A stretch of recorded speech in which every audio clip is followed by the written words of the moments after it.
Say you're already a practicing physician. You're already a fully pledged doctor, but for some reason, you've been told that your medical license is stripped away. Will you still find ways to help people and use your own time and knowledge to volunteer?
Just got back from organic chemistry lab. I'm glad that's over, oh my goodness.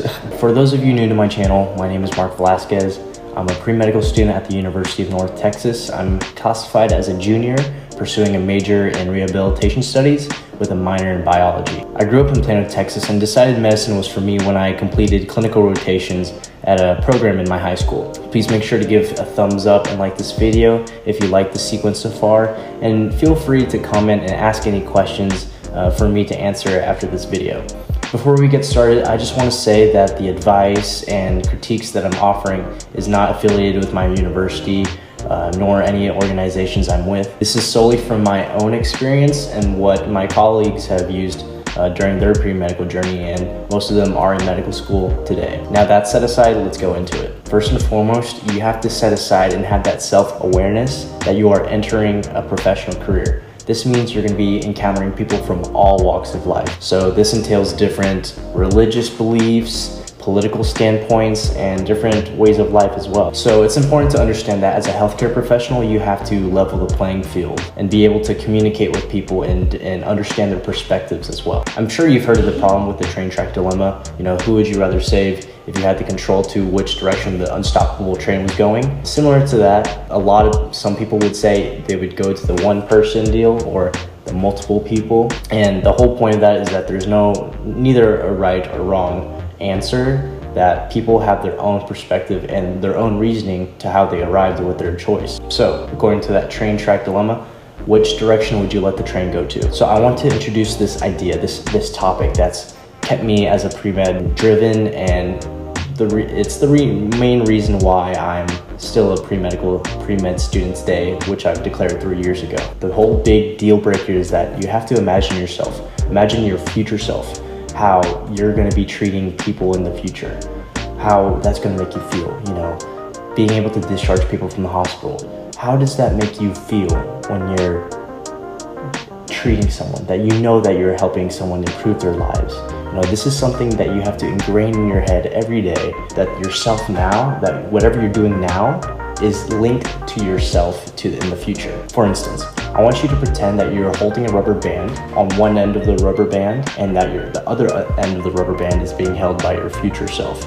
ideally you as a physician. You've probably dealt with it before, you know, holding it with a friend and someone lets go, the other is going to get hurt, right? So ideally you want to make sure that your future self and yourself now is holding tight to that rubber band, and you don't want any one of y'all to let go. For instance, if you yourself now might end up having to let go of that rubber band because maybe you're not studying or not doing what you're supposed to do to stand out to medical schools when you're about to apply. So all this kind of deteriorates that future ideal self of you. The more that you tend to develop these habits of not studying, not networking with people in the medical field, or even learning your own skills that will help you become a better future leader of the health world, it's not going to work out. So you probably heard this idea from somewhere with your future self, yourself now and yourself in the past.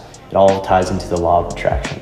Everything you do now in the present will help you develop and make you the person you are for that future self. As you start to develop all these habits, these ideas, which lead to make a course of action. So Mark, you're giving all this advice, but what should we do? Great question. A few things you can do is to create your own vision board for yourself. In this way, you're manifesting and reaffirming for your future. You'll start to realize and become aware of your thoughts and actions now. Therefore, you're programming your mind right now to carry out the deeds for your future self. Creating a vision board is something I do personally as well. Also, this shows that your habits now, such as doing those volunteering hours, those clinical hours, your shadowing, and when you demonstrate that leadership, it all connects, it's all intertwined, but how you will be as a healthcare professional. So all these experiences, they were meant for you to experience. What you're doing now reflects how you will be in the future. The only difference is that over time, your habits then are only amplified of what you are now. Because over time, you start to develop all these skills, all these habits, and all these thoughts that it's already fortified. That includes being a healthcare provider. Think about pre-med students you encounter every day. Probably your peers, people you see in your pre-med classes, just anyone you've seen, or probably you know, such as your friends, or probably your family members as well. Now ask yourself, is this someone I would trust taking care of myself or my own family member? Let's think about it this way. Say you're already a practicing physician. You're already a fully pledged doctor, but for some reason, you've been told that your medical license is stripped away. Will you still find ways to help people and use your own time and knowledge to volunteer? Will you teach? Will you give your knowledge to preserve the sanctity of life no matter what? These are a few questions to really ask yourself if you're the same person before earning that DO or MD. This mindset is what's kept me throughout my pre-medical journey, and it's led me to experience many things and to learn and get to know more people. But furthermore, this is so important because this mindset only allows you to understand who you really are and what you're meant to be. So there you have it. But I would say the key takeaways are: understand what you're getting yourself into. Talk to physicians, shadow, get clinical experience, know what it's like to take care of patients. This is something you really want to do. Commit to holding that one end of the rubber band right now with yourself now, and giving it to your future self later on. And that way, you know that your thoughts, your ideas, and your habits are all aligned to your future self, and what you're doing now is what your future self will be doing later on. It's just that your future self will be doing a much greater scale of things, and it's amplified. So there we go. If you made it this far with my video, I want to thank you so much for watching. Please give this video a like if you thought this was good advice. If you have anything else you'd want to share, or maybe anything I missed out on, please feel free to comment down low. You can also comment on what types of videos you'd like me to make relative to my experiences, my pre-medical activities, and so forth. Make sure to check out my pre-med vlogs and my other life films as well. Once again, thank you all so much for watching.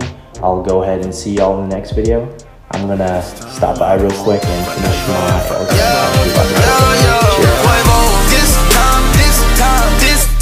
This time, I want it forever.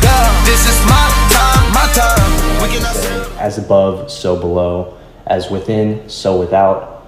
As yourself, as the world.